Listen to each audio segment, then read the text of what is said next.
इस YouTube channel में आप सभी का स्वागत है। आज का हमारा टॉपिक है विज्ञान, कक्षा 7 अध्याय 1 विज्ञान का निरंतर बढ़ता संसार। प्रश्न उत्तर। पृष्ठ संख्या 1। विज्ञान क्या है? विज्ञान हमारे सुंदर संसार को समझने, उससे जुड़े प्रश्न पूछने, प्रयोग करने और खोज करने का माध्यम है। प्रश्न 2। वायुयान बनाने की प्रेरणा कहाँ से मिली? उत्तर। वायुयान बनाने की प्रेरणा कागज के एक हवाई जहाज जैसी साधारण वस्तु से मिली। प्रश्न संख्या 3। वायुयान की अभिकल्पना या डिजाइन कैसे हुई? जो वायुयान है उसकी अभिकल्पना कैसे हुई? उत्तर।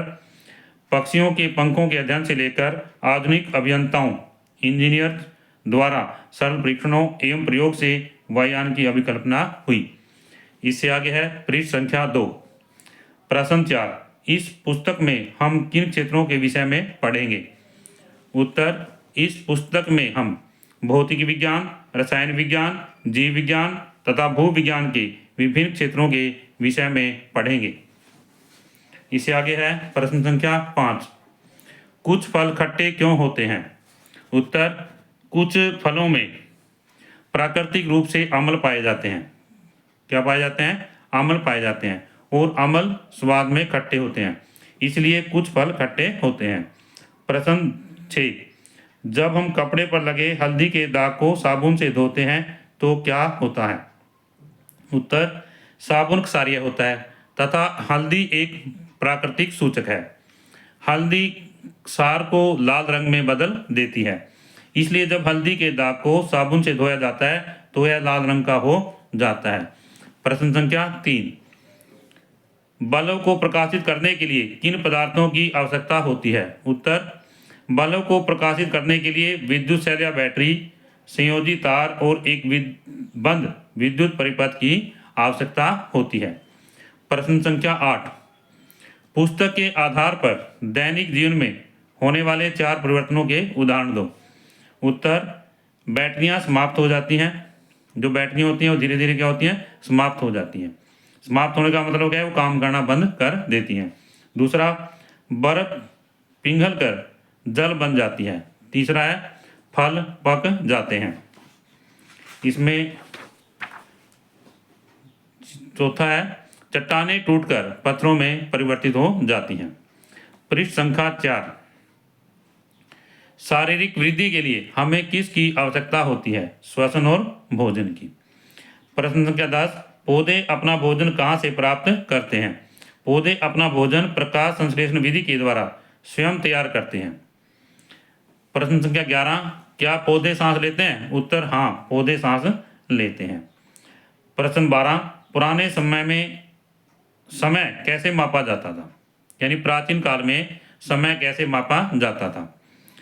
पुराने समय में घड़ियों के आविष्कार से पहले सूर्य की स्थिति और उससे बनने वाली परछाई को देखकर समय का अनुमान लगाया जाता था। प्रश्न संख्या 13। इस पुस्तक की सहायता से हम क्या खोजेंगे या क्या अध्ययन करेंगे? उत्तर।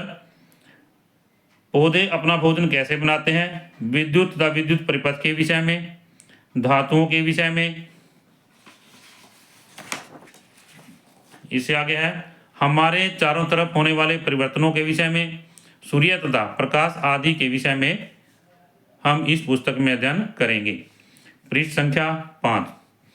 विज्ञान का क्या महत्व है? प्रश्न है 14। विज्ञान का क्या महत्व है?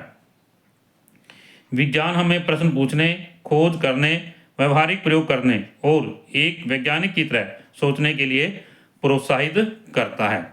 इसके बाद में है पृष्ठ संख्या 6। एक महान वैज्ञानिक के क्या गुण हैं?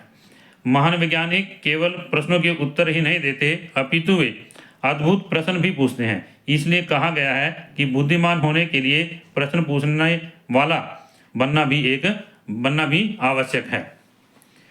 इसमें आगे यहाँ पर है क्रियाकलाप उत्तरों के प्रश्न बनाइए। इसमें यहाँ हमारी पाठ्य पुस्तक है, इसमें उत्तर दिए गए हैं। इसमें हमने इसके प्रश्न जो है यहाँ पर बनाने हैं। इसमें जैसा कि इसमें यहाँ दिया गया है, यहाँ पर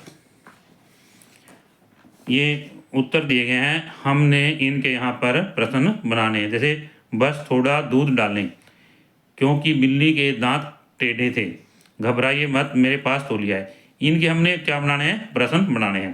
तो इसमें यहाँ पर हमने है बस थोड़ा दूध डालें। हम इसका क्या प्रश्न बना सकते हैं, चाय काली है, इसे पीने योग्य कैसे बनाएं। इसके बाद में है क्योंकि बिल्ली के दांत टेढ़े थे। इसमें हम कह सकते हैं चूहा बिल्ली के पंजे से फिसलकर कैसे भाग गया। इससे आगे है यहाँ पर घबराइए मत, मेरे पास तौलिया है। इसका जो प्रश्न है बन सकता है भाई सारा पानी मेज पर बिखर गया है, अब मैं क्या करूं। प्रश्न क्या है, मान लीजिए सारा पानी मेज पर बिखर जाता है तो हम क्या कर सकते हैं, उसको तौलिए साफ कर सकते हैं। यदि हमारे पास में तौलिया है हम उसका प्रयोग कर सकते हैं। सारा पानी मेज पर बिखर गया है, अब मैं क्या करूं। इससे आगे है यहाँ पर है 42। इसमें हम कह सकते हैं कि आपके विज्ञान क्लब में कुल कितने सदस्य हैं। प्रश्न बन सकता है इसका। यह भी प्रश्न बन सकता है कि आपकी कक्षा में कुल कितने विद्यार्थी हैं। इस तरह से इस अध्याय के सभी प्रश्नों का उत्तर पूरा हुआ। आशा करता हूँ इस वीडियो के माध्यम से ये प्रश्न आपको समझ आए होंगे।